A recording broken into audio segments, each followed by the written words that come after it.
my partner in crime, the Thelma to my Louise, the Laurel to my Hardy.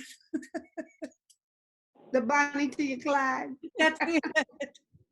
Yeah, that's really us, Bonnie and Clyde, right? Griffith from BSK, Us and Lupus. Yeah, so good evening, everyone. I see smiling faces. It's a great day. It's been a beautiful day here in East Tennessee. And the token is nodding with agreement on that for me. It's just really good to see everyone looking healthy and back again for just a little bit of time. I don't have A little bit about nutrition, and that's exciting. One of my colleagues have already was on a Zoom call with Gretchen and said it was excellent. And so I'm going to stay on for a little while just to pick up some tips myself. And without further ado, GSK presents to you Gretchen and Nutrition with Lupus. And I don't know if that's what you actually called it, Tracy, but. Lupus and Nutrition, is there a lupus diet? Okay. All right.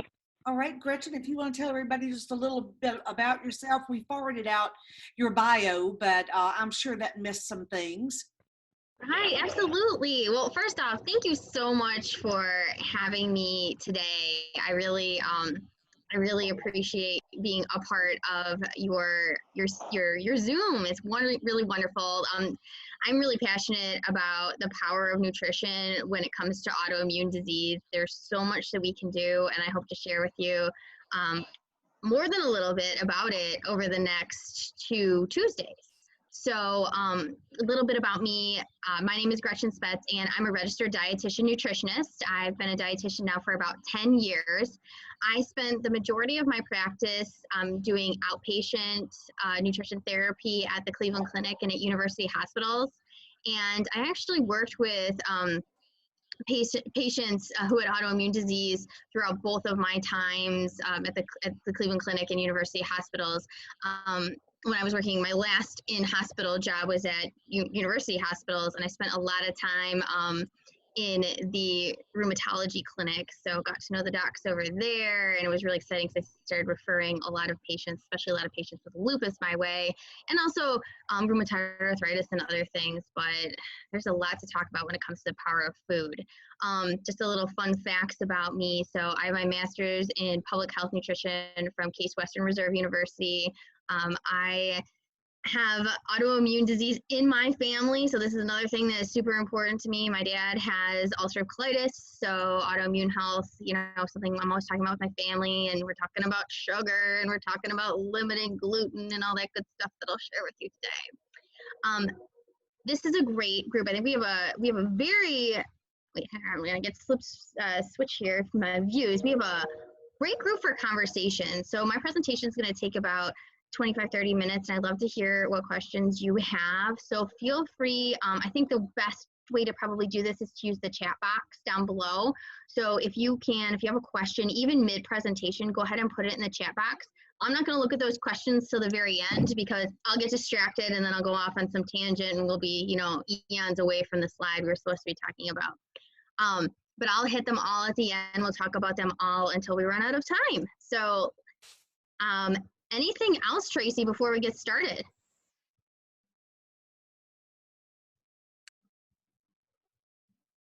Oh, Tracy, I think you're on mute. Sorry about that. If anyone has any specific questions that may not be applicable to the whole group, since this is more a general session and next week is a little bit more specific, you can also put those in the chat box, and if it's something that we feel is more appropriate to pick up next week, we can. So don't worry, get your question answered, and welcome to all of those who have come in since we started. We have 140 RSVPs, so we'll probably have a continual flow of people coming in. Great. Yeah. I'm gonna go and share my screen here.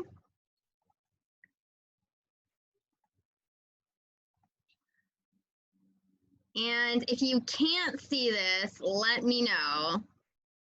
But what we'll be talking about today is the lupus diet. Is there one? And I'm going to read like a really bad novel here, everybody. I'm going to tell you the answer to this question at the very beginning. And the answer is no. But there are certain things that we can do when it comes to lupus to mitigate the inflammation and therefore the symptoms that come along with it. So that's what we'll get into today. So first off, let's talk a little bit about the objectives of our discussion today. I would like to communicate with you the significance of inflammation. So we're going to be talking about a lot about inflammation and how it relates to lupus and other diseases that also maybe you have along with the lupus, or you know somebody that has, and just the role of inflammation in chronic disease in general. Then we'll talk about the different types of inflammation and their causes, and then we'll get into the good stuff. We'll learn about nutrition-related anti-inflammatory compounds and the foods that provide them. So let's talk a little bit about, let's start by talking about inflammation and chronic disease. So if you look here, this particular page kind of focuses on modern diseases of the modern era. And when we think about diseases like diabetes, cancer, metabolic issues, cardiovascular disease, autoimmune issues, one thing that these diseases all have in common is that at the root, there is some degree of chronic systemic inflammation. And inflammation is not necessarily a bad thing. Inflammation can be very good, but if it gets switched on permanently, that's when we start to have the troubles. So what is inflammation? It is our body's natural immune response to protect and heal. So our body, as you know, is at some point in time, probably many points in time throughout our lifespan, going to be hit with, you know, a fall or a bone break or a scrape or something that requires healing. You know, I mean, our body's probably healing in some way every single day if we think about it. Our inflammatory response is set up to return to normal eventually. And what happens is if our immune system, if our inflammatory response does not get shut off and we don't return to normal, that's when we start to see some of the issues. So I love this graphic here. I just think it's such a good graphic for showing what exactly is going on with inflammation. So you can see here, somebody got a scrape on their arm and you can slowly see the healing process. It's real red when it starts and then it bruises over and then there's less of a bruise and then it's healed. So we go through this continuous loop when we have something happen to the body where we have homeostasis, then we have injury, immune response, recovery, and then theoretically we go right back to homeostasis. The problem happens, like I said, when this no longer is acute inflammation, it turns into chronic inflammation. So acute inflammation is what we want. So it's the immune system's initial response to a harmful stimuli of some kind. And that chronic inflammation is just what we see in autoimmune diseases, is when we have prolonged inflammation, when inflammatory cells are permanently switched on and it starts to cause damage to parts of the body. So examples of acute inflammation, we've got injuries, infections, tissue damage, illnesses. We can actually think about COVID theoretically as an acute condition, but I think we're now seeing that sometimes it can turn into a chronic condition. So little side note there. And then our chronic causes of inflammation that can lead to autoimmune diseases are things like persistent infections, food sensitivities, toxins, a very high pro-inflammatory diet. So we'll talk about that today. Poor sleep hygiene, environment, stress, and exercise. We're not going to talk about stress, sleep, and exercise today. And I like to actually say movement instead of exercise, but I can't tell you how important stress management and practices around managing stress are to helping with autoimmune diseases and helping to mitigate symptoms. Same thing goes for sleep. Average adult needs between 7 to 9 hours of sleep. I know a lot of people that come and see me and they say, oh, I need 4 hours of sleep, I am fine. There's like a less than 1% of the population that actually survives well on 4 hours of sleep or less. So chances are that that's not you, something to keep in mind. So we have our inflammation pathway here, and I think that this is just a good visual for helping you see what's going on. So first, we have inflammatory inducers that set off this alarm that signals tissue stress, injury, some sort of malfunction happening to the body. Inflammatory inducers can be things that happen from the outside, like you fall down, you get a scrape from the sidewalk, or it could be something happening from the inside of the body. What happens at that point is we have sensor cells that use specific receptors to detect these inducers, and then the sensor cells respond by producing inflammatory mediators. So these mediators are these cells that sometimes we hear about, like mast cells, macrophages, platelets, histamine, that are an immune reaction. And they're really important for helping to have that inflammatory action take place, but it's also important for them to go away, right? So we can return to homeostasis.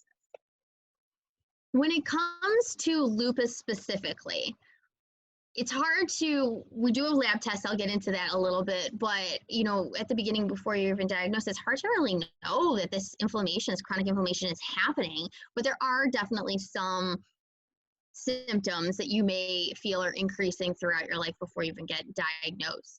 So as you probably know, symptoms of lupus are things like extreme fatigue, pain or swelling in the joints, swelling in the hands, feet, around the eyes, headaches. Oh my gosh, headaches is such a big indicator of chronic inflammation in so many different conditions. Sensitivity to light, chest pain, a butterfly-shaped rash on the face, hair loss, sores in the mouth or nose, Raynaud's disease, and many more. This list is absolutely not all-inclusive, and I'm sure each of us could go around and say a unique symptom that nobody else has, or nobody has the same combination of symptoms at least. You may be talking to your friends and family and be like, hey, you know, chronic inflammation, what are some other signs? So other signs are a higher level of visceral fat, so that's fat around the organs, elevated blood sugar, gut issues, so diarrhea, constipation. We'll get into all this next week, by the way, because gut health is very much connected with autoimmune disease. 70% of our immune system is actually housed in the gut. So diarrhea, constipation, even like gas and bloating are definitely things in here as well. Gingivitis, our mouth tells us so much about the state of our gut and just state of inflammation in our body. Swelling, brain fog, oh my gosh, such a big one. I often describe it like you're in a meeting and the words just can't quite come out fast enough. You're just in this fog. So when it comes to identifying chronic inflammation, we have our symptoms, and then of course we have biomarkers, and there are different biomarkers for different diseases. But when it comes to lupus, as I'm sure you all know, we're focusing on things like the ANA test, other antibody testing as determined by your doctor, CRP, so C-reactive protein, complement, and erythrocyte sedimentation rate. I'm not going to really get into this because this is really about the food, but all of these are just really helpful for me as a dietitian to kind of see what the state of inflammation is in somebody's body. So how do we reduce inflammation? You all know probably more than I do about the medicine side of the game. So we have some over-the-counter things that help reduce inflammation like aspirin and ibuprofen, and then we get into some of our prescription medications like the corticosteroids, Celebrex, some of these other ones. Natural, that's what I'm here to talk about today. So how can the diet reduce inflammation? Like I said, inflammation often starts in the gut. So what is our gut constantly filled with? Food. So that's one way we can really help to reduce inflammation from the gut side out, if you will. So that's how I like to say it, inside out, but gut side out. We'll talk a little bit about supplementations that have anti-inflammatory effects, but we'll just touch on that today. That is extremely patient-specific, so I don't like to spend a lot of time talking about supplements in a group setting. And then, of course, like I mentioned, lifestyle aspects are really important, especially movement, stress management, and sleep. All Right. So I think this is the big question. The question I asked at the beginning, and I already told you the answer, is there a lupus diet? Not specifically, not really. But there is such a thing that's been very well researched called the anti-inflammatory diet, and this is the best starting point. So if you've never thought about changing your diet before to help control your symptoms and help reduce inflammation, this is where you want to start. So I just want to mention two very large-scale studies. So the Women's Health Initiative and MESA, we're looking at, tens of thousands, if not hundreds of thousands of participants in these studies. And they have studied food intake of these people throughout their life cycle. And one thing that's come out is there is a pattern that is linked to less disease over a long period of time, and that's an anti-inflammatory diet. So what does that mean? It's a diet that's appropriate in calories. So that's going to differ from person to person. It's something that's low in processed carbohydrates. So think about, your white flours, high sugar foods, easily digestible carbs. It's low in those sort of things, but it's very high in foods that contain fiber. So think about your whole wheat breads, nuts, things like that. It's also very high in mono and polyunsaturated fats, so think plant-based fats versus animal fats. Higher in omega-3 fatty acids than omega-6 fatty acids, and we'll get into that today and what that means. And my personal favorite, high in polyphenols. Polyphenols is a really powerful antioxidant, and foods that are rich in polyphenols are actually really helpful for gut healing. They're helpful polyphenols are a really powerful antioxidant, so really powerful for reducing inflammation, and actually really helpful for brain health and cognition as well. So let's start with carbohydrates here. So I don't normally sit down and say, eat more, I'm not an eat this, not that kind of person, but when it comes to decreasing inflammation, I really do think that the focus should be on more foods, and then the foods that are going to contribute to higher levels of inflammation, those should be kind of saved for special occasions. So for example, having snacks around the house that are high in fiber and complex carbs, so think of things like fruits, veggies, whole grains, those are awesome, and limit your exposure to things like pretzels, potato chips, cookies, things that digest really fast and spike your blood sugar, because those sort of foods are going to trigger more inflammation in your gut and therefore in the rest of your body. Another thing I'd like to point out is that these whole or complex carbohydrates are much more nutrient rich and less energy dense. So we talked about appropriate calorie intake. These foods, when you eat more of them, you just naturally consume less calories, and for most of us, that's a positive thing.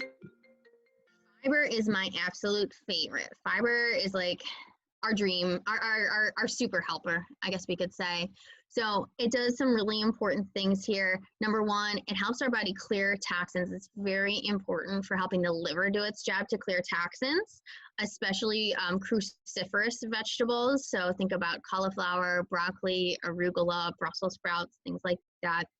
High fiber plant-based foods are super helpful for feeding healthy or helpful bacteria that make up our microbiome. So our gut microbiome is made up of actually more cells than are housed in our entire body. So it's really important that we make sure we're feeding the good guys and not growing colonies of the bad guys.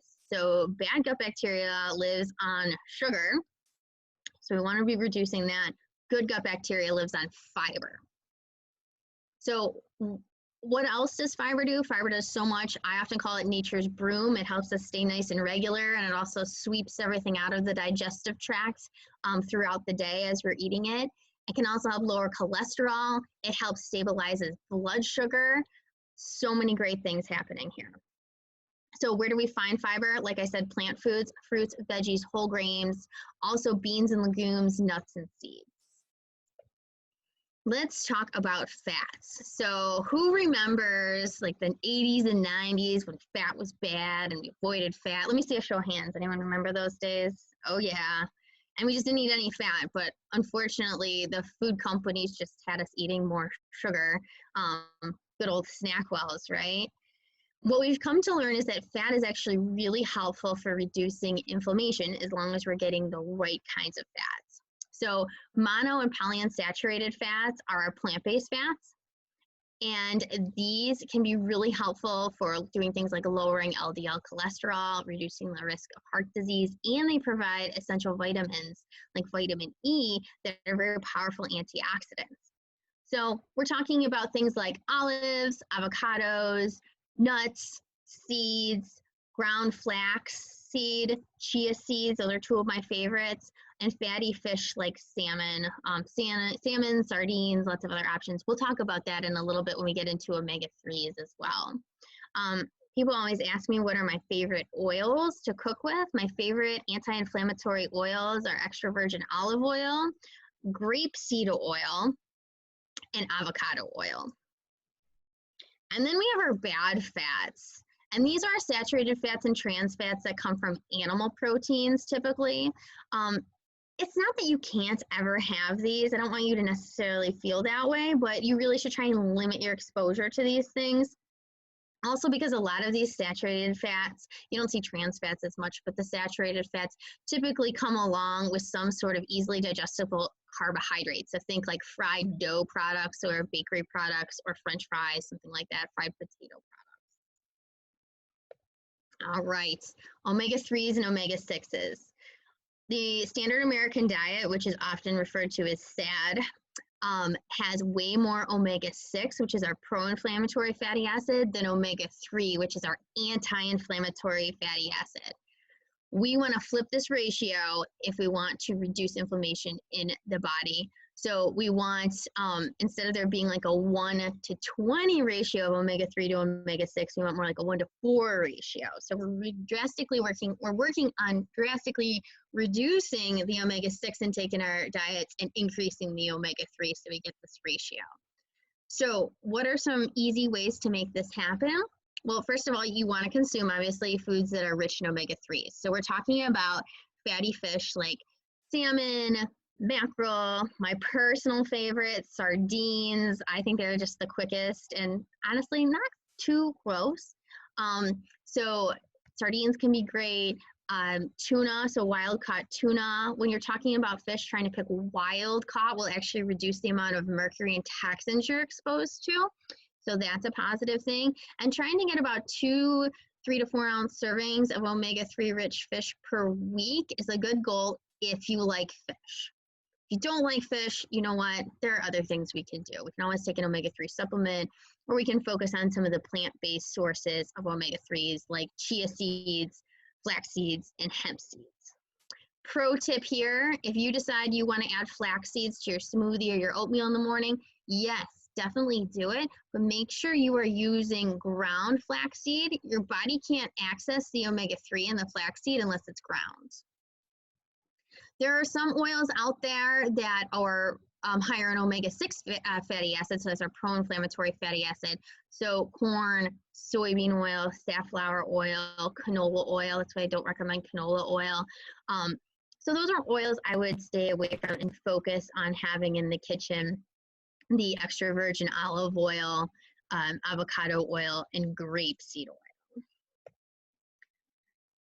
Now we want to talk about antioxidants. Antioxidants are great. They are a natural source of anti-inflammatory foods. And you'll notice a lot of overlap. These tend to be foods that are high in fiber. These tend to be plant-based foods.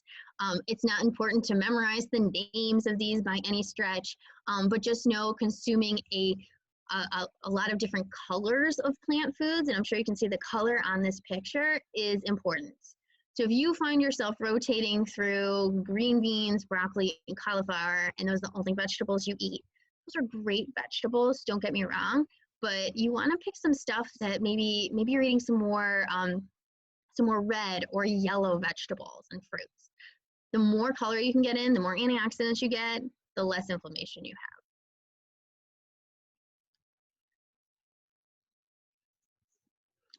So I wanted to talk a little bit about gluten and dairy, and then we'll get into food sensitivities and elimination diets, and we'll build on this part of the conversation next week as well. So first off, I like to mention gluten and dairy because gluten is actually one of the two proteins in our wheat products. There's two proteins in wheat called gluten and gliadin, and there's nothing wrong with either of these. They're actually what make wheat flour really great for bread. They make it really stretchy and flexible so we can have really yummy, chewy bread. Dairy is another one. Dairies consist of two proteins also, so whey and casein. Nothing inherently wrong with those either. However, improperly digested proteins, or if your body's not able to digest these proteins, can be the cause of inflammatory triggers. So I use the term inflammatory triggers because there's really no great testing out there to let you know if you have a food sensitivity. The other thing about food sensitivity is they don't always stay the same. So what's triggering you this year may not be triggering you next year. The good news about this is if you do rehab your body, reduce inflammation, rehab your gut, sometimes you're able to tolerate these foods that you haven't been able to tolerate, or tolerate small quantities where you weren't able to before. So some hope there. I wish we had better testing on this. There's a couple different things out there that I'm not going to get into because, frankly, when it comes to lupus specifically, they haven't been tested on people with lupus, and I don't believe in utilizing testing unless a doctor is writing it, unless there's really good evidence to show that it's something that works. So gluten and dairy do tend to be, like I said, some of the triggers, and a good place to start if you're thinking that some foods may be triggering you would be to cut out gluten, dairy, sugar, and alcohol. And try this for 2 weeks, somewhere in between 2 to 4 weeks. Sometimes that first week you will feel really bad. And that's actually a really good sign that this is working. By the end of the first week, you should start to feel better, and you'll notice maybe you have less pain and inflammation. Maybe your brain is able to think a lot clearer. Maybe you feel a lot less fatigued. Maybe if you have a skin rash or a skin issue, that seems to be clearing up. These are all good signs that something you've eliminated is helping. So after that 2 to 4 week elimination period, you do want to reintroduce these foods again. So you can do this a number of ways. If you're reintroducing gluten and dairy, then what I suggest doing is reintroducing gluten-containing foods 1 week. So see how you feel that week. Then take it out again. If you're feeling okay, take it out and then reintroduce the dairy. Sometimes you may notice that you just feel better if you limit how much gluten and dairy, not to avoid it completely. Some people need to avoid it completely. It just depends on your specific case. I have on here just a list of some foods that contain gluten and foods that contain dairy. Gluten-containing foods are going to be our wheat products. It's also soy sauce actually contains gluten, so just something to think about. Tamari sauce does not. That's the gluten-free soy sauce. And then dairy foods obviously are going to be like your butter, cheeses, yogurts, those sorts of things. Sometimes we need to go deeper than this. And one thing I'll always say about elimination diets is that this is very patient specific. So whenever I talk to a new client, I always remind them, when we're talking initially, I say, you know what, this is our first phone call, we're just starting to— Let me screen mirror. So I have to exit again. Oh, I'm sorry. Did somebody have a question? If everyone could just make sure they're on mute, and then you can put any of your questions in the chat box, that'd be great. I'm going to get to those at the end. We've had a few people join. I think that was the deal. Oh, okay. Sorry. Thank you. It's hard to see when you share your screen. So elimination diets are going to look different for everyone. Some people may be eliminating gluten and dairy like I talked about. You may want to add to this list. These are some others you may consider. There are some books out there that are helpful guides, but bottom line, I really suggest working with a doctor who's knowledgeable about nutrition, or preferably, because I'm a little biased, a registered dietitian who can help you navigate this and figure out what sort of elimination diet makes sense for you.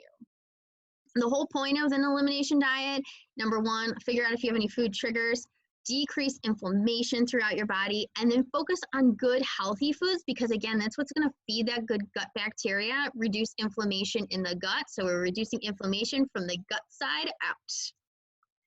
And last but not least, the most important part of an elimination diet is the reintroduction phase.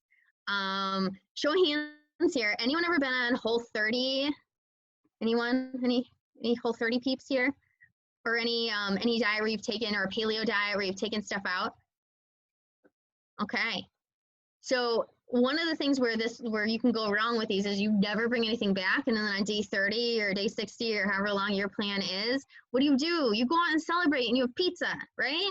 And that's okay, but you want to take the time to reintroduce the foods in a systematic way so you can figure out what's really bothering you. I just want to touch on supplements here. So I love to bring up omega-3 fatty acids. Like I said, omega-3s are anti-inflammatory fatty acids, and they're anti-inflammatory because they inhibit enzymes that promote inflammation. You can get omega-3 fatty acid supplements.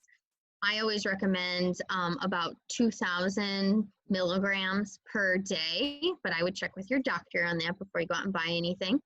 Curcumin is also a very powerful antioxidant. It's found in turmeric, but when you have it in supplement form, it's more concentrated, so it has more of an antioxidant power to it. Vitamin D is also super important. If we don't have enough vitamin D, sometimes these inflammation cascades can go unchecked.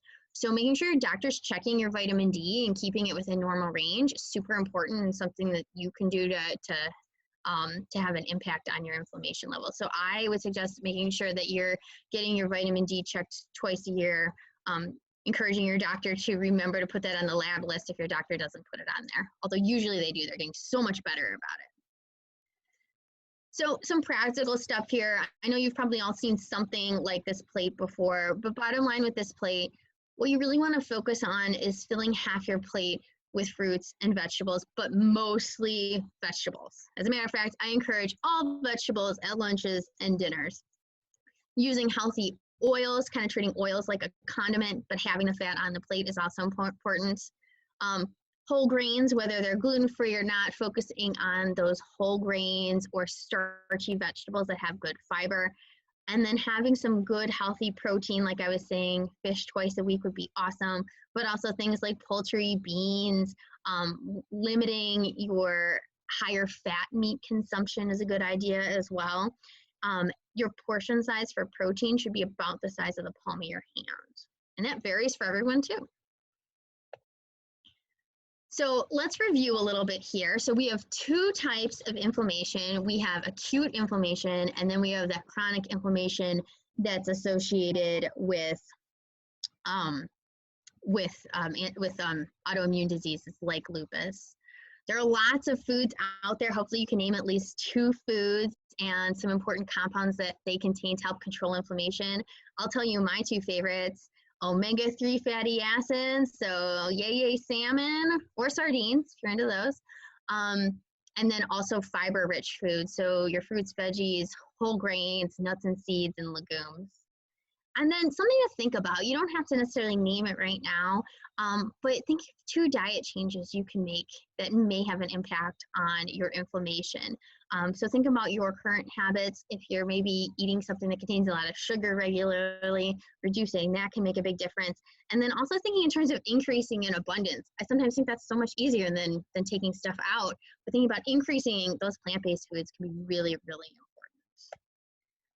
So I just wanted to tell you a little bit about me. I do provide virtual dietitian nutrition coaching, and my goal is to utilize a personalized functional nutrition approach, but it's something that helps busy people like you make sustainable long-term changes. So I like to describe it like you and I are on a road trip together, and we're getting to Healthyville. Hopefully you don't mind my corny little comments here, my corny little analogies. We're going to Healthyville, and you're the driver of the car. I'm your navigator. I'm Siri. At some point in this journey, you know, it's a little long and complicated road, but at some point you're probably going to make a wrong turn. That's why I'm here. That's why you have me by your side, and I will be able to redirect you. But we work as a team, and ultimately you are in control of what happens. So if you are interested in learning more, I offer a complimentary phone call to anybody who fills out my coaching application form, and you can find that on my website, functionalkitchennutrition.com, and it's under nutrition services. And then I would just love to connect with you, honestly. I mean that. Follow me on Instagram if you're an Instagram person, or Facebook. I also have a private Facebook group where I post just tips and tricks about nutrition or new products. So I'd love to have you join that. So shoot me a quick message. You can send me a DM at on Instagram or Facebook. Happy to get you in the private Facebook group as well. And that's totally free. All right, I'm gonna stop sharing here, and then I'll go to the chat. Oh, okay. Somebody asked if I can send you the PowerPoint, and yes, I can. I will, Tracy, if it's okay with you, I'll send it to you in PDF form. Yeah, that sounds fine. I'm also recording this, and I'll put it up so if anybody wants to see it again. Excellent, thank you. And then I just want to clarify one thing. I know I was talking a lot about the gut. So the gut, I'm referring, when I say gut, I'm referring to your digestive system. So that's everything actually from mouth all the way through. Big old tube, lots of twists and turns, but that's what I'm talking about. When I talk about the microbiome, because I did mention that quite a few times, the microbiome, the gut microbiome is predominantly housed in the colon. We actually don't want a whole lot of bacteria in our small intestine. So I'm predominantly talking about what's in the colon.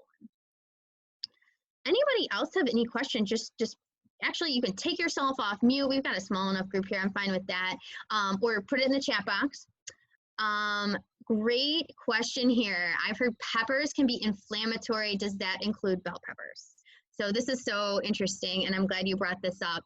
So when I was talking about an anti-inflammatory diet, like I said, that was a starting place. Sometimes with people who have autoimmune issues, especially if it's something that's dealing with the joints. So I always talk about this with people who have rheumatoid arthritis, or if you're experiencing a lot of joint pain, it may be helpful to avoid vegetables from the nightshade family. They do have a compound in there called solanine, which can in some people trigger that inflammatory reaction. So members of the nightshade family, it's a weird group, but it's bell peppers, it's white potatoes, but not sweet potatoes, tomatoes, and eggplants. So I hope that answers your question. Are there any good cheeses is another good question. Well, it depends on how sensitive to dairy you are, but I will tell you this.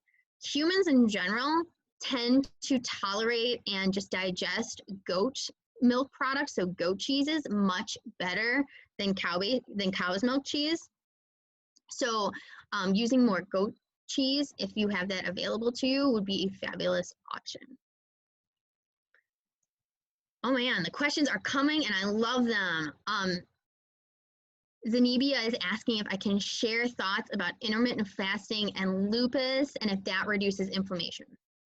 Great question. So this one's a little complicated, not gonna lie. So again, extremely individualized.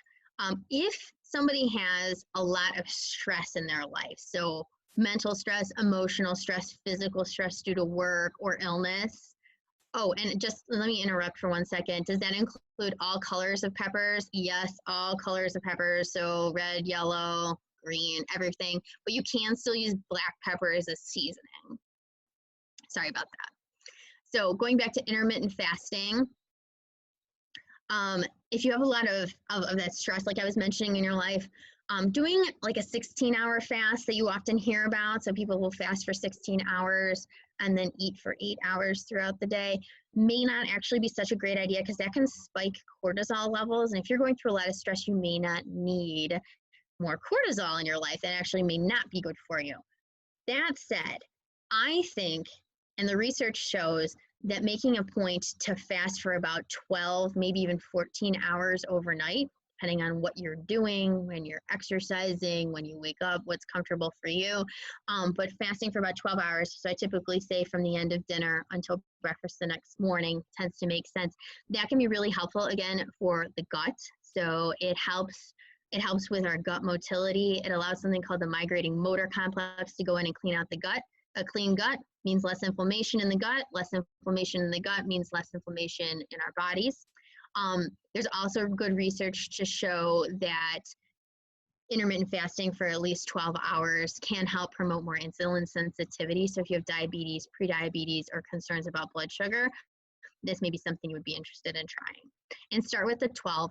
There's, some people do, most people, I can think of very few examples where this would not be the case, but most people should and do very well with fasting for 12 hours overnight. Honestly, it cuts out the nighttime snacking junk, so it cuts out sneaking into the potato chips or whatever may be happening while you're watching your favorite show. Basically what it does. 16 hours, not for everyone. So if you try it and it's not for you, that's okay. Stop doing it. There's no magic in it if it doesn't work for you. Let's see here. How about beverages? So water should be your number one beverage. We don't want to be drinking beverages that contain a lot of sugar, because sugar is always inflammatory. I don't care who you are. I'm not saying you can't ever have it, but you do want to make sure you are mindful about how much you eat and try and actively reduce it if you think you're having too much. So water, you should be drinking approximately half of your body weight in pounds in fluid ounces. So if you are 160 pounds, you should be drinking 80 fluid ounces of water in a day. I'm not real big on fruit juices just because the serving size is actually 4 ounces, and we usually go through that really fast, so we end up drinking too much and therefore getting too much sugar. The example I always give is that to make about 4 to 6 ounces of orange juice, it requires the juice of about 4 or 5 oranges. Would you ever sit down and eat 4 or 5 oranges in a sitting? Probably not. So why are we drinking the sugar water from the orange? Why are we drinking that much? So something to think about. I hope that answers your question. Coffee, you can have a little bit of coffee, certainly if you can tolerate it. But we want to be mindful about not having too many caffeine-containing beverages. So I would suggest limiting your caffeine intake to about 140 milligrams or less throughout the day. Caffeine is also a dehydrator, so that's something to think about. All right, another good question about garlic and lupus. Yes, there's some evidence to show that garlic may be inflammatory. So garlic actually is a really good antimicrobial food, which may be a good thing for you. It may not be a good thing for you. Bottom line, if you have lupus, I can say this across the board, I don't think it's a wise idea, and I would never recommend this to anybody. I definitely would not take any garlic supplements at all. But using garlic in cooking, especially if it's cooked garlic, I think it's pretty safe. But if you notice a reaction, then you should trust your gut and you should avoid it. And if you have other questions specific to your case, definitely work with a registered dietitian who can help you interpret your symptoms a little bit better in the relationship to food, or ask your doctor. Let's see here, bone broth. Oh, love bone broth. The thing I love about bone broth is the collagen content in bone broth. So I also like collagen peptide protein powder. That's a really good choice as well. The magic in collagen is it's very rich in L-glutamine, which is the #1 choice of fuel for our gut cells. So again, getting back to making sure we're healthy from the gut side out, making sure we're providing fuel to our gut cells that's going to feed their turnover to get them healthier is a good thing. Let's see, mushrooms. Is it okay to have mushrooms? I heard they can cause inflammation. This varies from person to person, but generally speaking, mushrooms are actually very beneficial and have lots of have a pretty high antioxidant content. So I think they're safe. Flavored water totally counts as water, absolutely. I would just be mindful, something to think about for all of us. I'm not real big on artificial sweeteners. In fact, I encourage my patients not to utilize artificial sweeteners, try to avoid them. What we're learning more and more is that artificial sweeteners kill good gut bacteria and may even lead to growth of bad gut bacteria. And if we're already experiencing that systemic inflammation, we don't need to be hurting our gut bacteria. So that's my 2 cents on it. Also, a lot of the artificial sweeteners are fairly new on the scene as far as science is concerned. So we don't know anything. What can I say? I'm a little conservative on this front. So I say I would rather just teach my palate not to want the sugar as much and to cut back slowly, and just focus on water. But your sparkling waters that don't have any artificial sweeteners or sugar in there are absolutely fine. stevia, great question about stevia.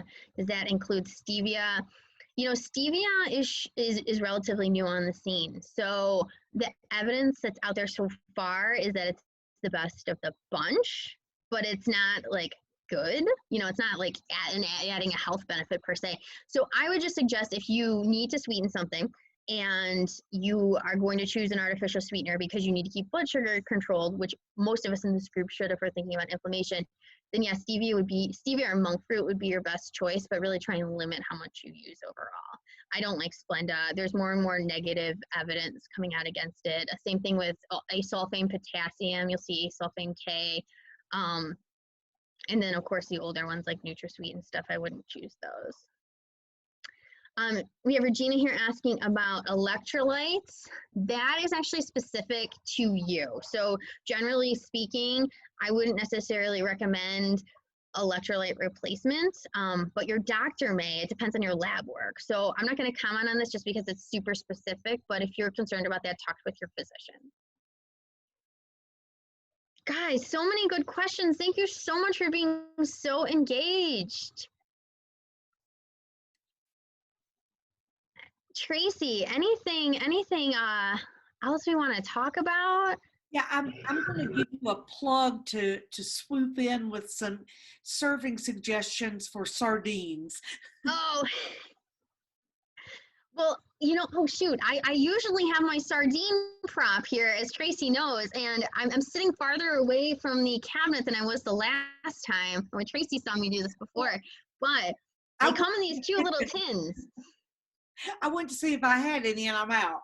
I do have some, but they're far away. But they come in these cute little tins. And by the way, if you shop at Costco, you can get wild caught sardines. They also have, I know at least up here they do, and they're fairly universal. Costco is as far as brands go. They carry the Wild Planet tuna, which is a wild caught tuna. So if you're a tuna fan, great choice. Thank you so much, everyone. Trace, I can turn it back over to you.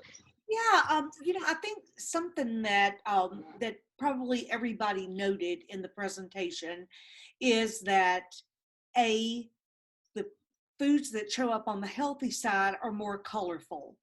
And then the things that show up on the side that we should avoid are those so delicious pretzels and potato chips and things that you munch on.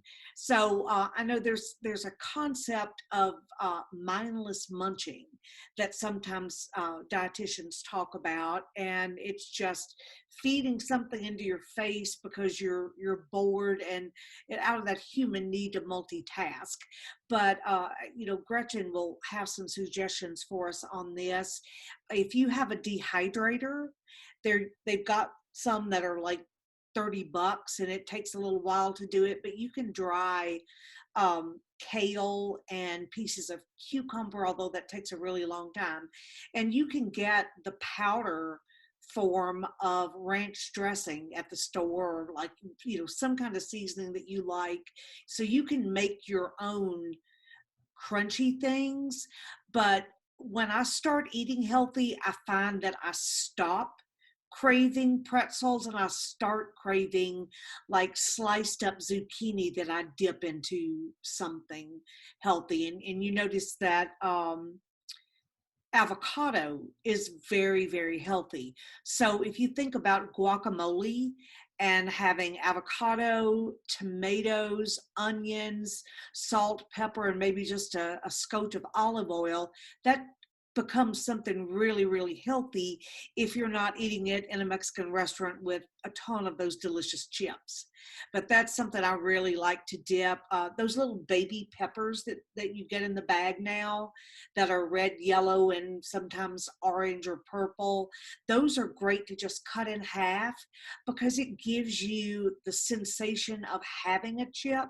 And they're really delicious with guac or hummus or something like that. But what I do with sardines, and this may be a little bit of a no-no, I mash them up and put some low-fat cream cheese in with them and then eat that with the whole grain crackers because they look like they're really fishy, and when the smell first hits you, you're like, wow, that's fish. But when you mix them up with that and maybe a little hot sauce or some smoked flavoring, they're no fishier than tuna, maybe not as fishy. Would you say? Absolutely. I think those are great ideas. And I would say on the cream cheese tip, a good swap would actually be avocado oil mayonnaise. So some common brands are Primal Kitchen or Sir Kensington's or Chosen Foods. That does not contain any of the soybean oil, so more inflammatory oil. So that would be a good choice on the sardine front. And then, yeah, and actually, who posted this? Sylvia, thank you so much. Aldi has a good dehydrator that Sylvia picked up, and it was less than $30. Sylvia, I'm going to Aldi and checking that out. So thanks for the pro tip there. Absolutely. We had a couple more questions that have come in, so if it's okay, I'll take some time and answer those. Someone's asking about powdered greens and vegetables. Oh man, I get asked this all the time. So first off, I just want to say that I don't think they're a necessity. So that's really important. It's not like you need this. What you're getting out of the powder is you're getting more concentrated source of antioxidants, but you're missing actually all that fiber that's also really important. So you can absolutely do it. It's certainly not going to hurt. It is probably going to incrementally help, but I would rather see you focus on making habits around eating whole foods because you're going to get the fiber from the whole foods. And besides, a lot of those powders are really expensive. Thoughts on organic versus conventional? So yes, definitely. So the Environmental Working Group puts out the Clean 15 and the Dirty Dozen list every year. So the Dirty Dozen list is the list of fruits and vegetables that contain the highest levels of pesticides. So if possible, if you can choose local or organic foods from the foods that are on this list, that's a really good idea. I think local is just as good as organic. A lot of times your local small farmers are following organic practices. They're just not paying for the organic label because that USDA organic label is expensive. 80-20 rule, 80% of your diet is good, 20 is so-so, you're in the good zone. You know, yes, in maintenance, this is absolutely true. If you are concerned about inflammation and you want to do an elimination diet, I always tell my clients that really trying to stick to this about 90% is going to serve you really well. You will get the benefits. So I would suggest being a little bit more strict with it if you're actively trying to reduce inflammation, especially if you're doing an elimination diet to do so. And then somebody asked about elimination diet. You have 4 or 5 food sensitivities. How do you deal with that? Do it every day.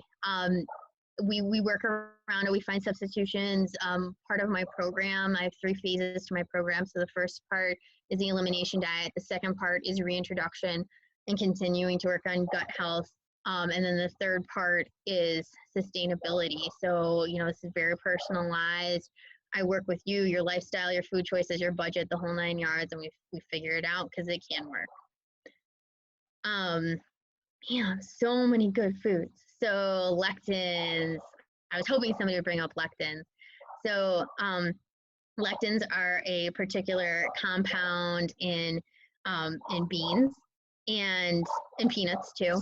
And yes, it can be inflammatory. And this is a perfect example of something that I may or may not include on an elimination diet based on who you are and what your symptoms are. So just something to consider. Smoothies versus whole fruit. Well, ideally with smoothies, you're breaking down the entire whole fruit, except of course the rind or whatever the part you don't eat. So they're both good. I would just be very cautious with smoothies because you can put 2 bananas in a smoothie and have it not matter. And the serving size for a banana is a half a banana for a medium banana. So you may put too much fruit in there and have too much sugar as a result. Just being careful. Yes, Bernadette, you noticed that I did not mention coconut oil. Good catch there. I didn't mention it for a reason because it does vary from person to person. I don't recommend coconut oil if you have had cardiovascular disease or you've had, you know, heart attack or stroke or something like that. Because ultimately it does contain saturated fat and it's an easy way to use another oil. You don't need coconut oil in your life. But there are anti-inflammatory benefits to coconut oil. It has a lot of something called medium chain triglycerides, so MCT oil. which can drive down inflammation among other things. So here's my take on coconut oil. If it makes sense for your dish and you want to use it and you don't have cardiovascular issues, go for it. But it is not really something I recommend slathering on absolutely everything because it's some sort of miracle food. It's not. And I'm sorry, guys, it's getting darker and darker here. I can't even believe it. So I think you can still see me. Thank you so much. Give a little preview of some of the things we'll talk about next week, and as far as insulin resistance and just other topics that are kind of. This was Nutrition 101. Next week is Nutrition 201. Yeah, I mean, like I said, we're going to talk a lot about kind of gut health, and we're going to talk about what are called the 5 R's. So what I use when I do an elimination diet, recommend supplements, I'll actually get into some of that stuff a little bit. We'll get into some of the lifestyle things that I mentioned as well, so like stress management, sleep, that sort of stuff, and the role that they play in just reducing inflammation, improving gut health. I know I've been talking a lot about gut health, but really it's such a root cause for so many chronic issues, especially autoimmune disease. So even if you think your gut is, 100%, if you have an autoimmune disease, it's worth looking at the gut and really thinking about symptoms. So I think what would be interesting for you is just to think about how your gut works. Do you feel like you're digesting your food well? Like, do you feel comfortable after a meal? You don't feel overly full or overly empty. Are you having any diarrhea, constipation issues? That's something else to consider. We should be having a bowel movement 1 to 2 times a day. That is the recommendation. You may not hear that from every doctor, but that's really what should be happening. So something to think about. And then just, things like bloating and gas are really important to think about as well. Everyone's favorite subject, I know.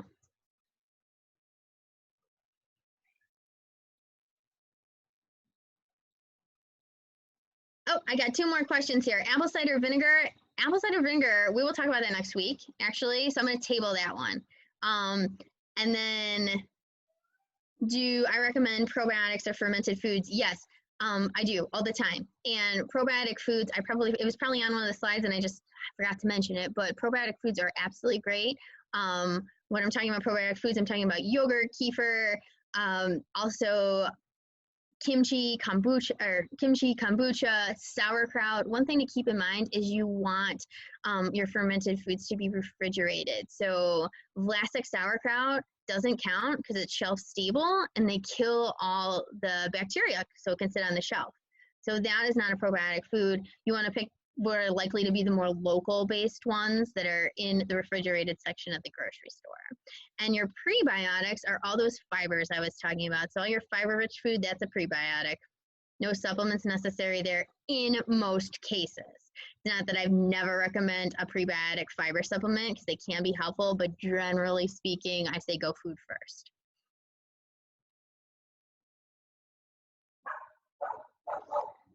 Hey, anyone got another question for Gretchen before we let her go inside and not get mosquito bitten? I have to turn on the light. All right. Well, Gretchen, thank you so much. Let's give her a virtual round of applause.